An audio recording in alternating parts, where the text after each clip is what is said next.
This video is the second part of our exploration of the literary archetypes found within A Song of Ice and Fire. It was Carl Jung who first associated the term archetype to literature. He realized that there were universal patterns found in all mythologies and stories, regardless of historical period or culture. He suggested that humans shared a collective unconscious, a primal memory, and that was why the same archetypes appeared over and over. Joseph Campbell later took these ideas and refined the idea of the hero's journey.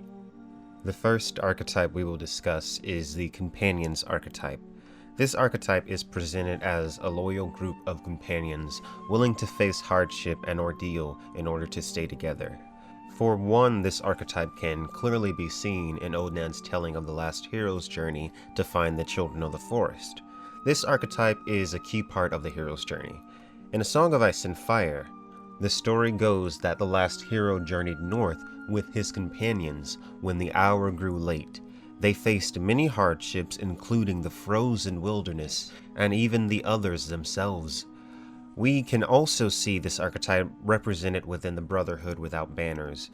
The outlaws have set aside the banners of the houses that they served formerly and become outlaws, servants of the common people.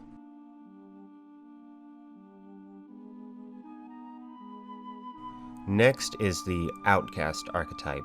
This archetype is found in more than one place in A Song of Ice and Fire. This archetype is a character banished from a social group as a result of committing a crime, which can be either real or imagined. This character is usually destined to wander from place to place. Tyrion embodies this archetype after he kills his father and flees King's Landing. He wanders through the east on a quest to seek out Daenerys Targaryen. The archetype also applies to Euron. Euron was banished from the Iron Islands after the rape of his brother's salt wife. For years he sailed the seas, picking up odd companions from around the world and collecting strange artifacts. He claimed to have even sailed to the lost city of Valyria and returned, which no one else is known to have done. Brienne can also be considered as the fulfillment of this archetype. Her crime is in fact an imagined one. She is persecuted for her rejection of gender roles set in place by society. She also wanders from place to place. Next, we will talk about the temptress archetype, also called the Black Goddess archetype. This archetype is characterized by a beautiful woman whom the protagonist is physically attracted to. Ultimately, she would bring about his downfall. This character often appears as a witch with immense provocative charm, who utilizes men and usually leads them into treacherous situations.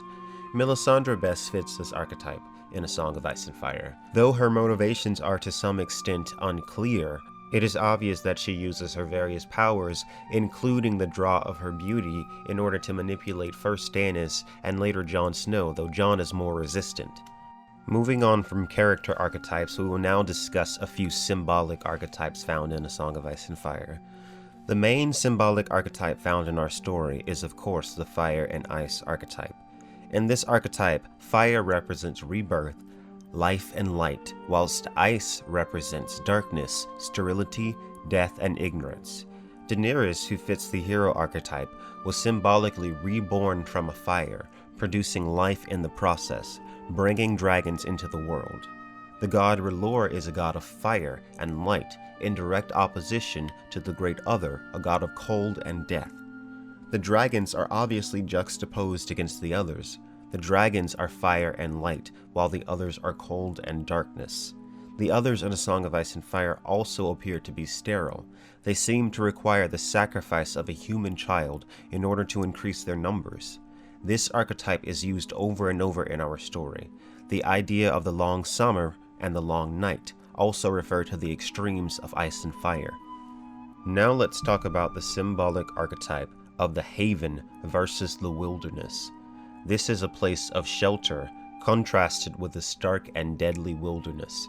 The hero is typically sheltered here for a time in order to gain resources and health. We see this multiple times in A Song of Ice and Fire. When lost in the Red Waste, Daenerys and her Khalasar discover Vase Torloru, the City of Bones. It is a sanctuary where they can regain their strength. If not for the discovery of the ruined city, Daenerys would have been forced to remain in the barren desert. We also see this archetype represented in Bloodraven's cave. Bran, Mira, and Jojen are sheltered there from the cold wilderness that lies beyond.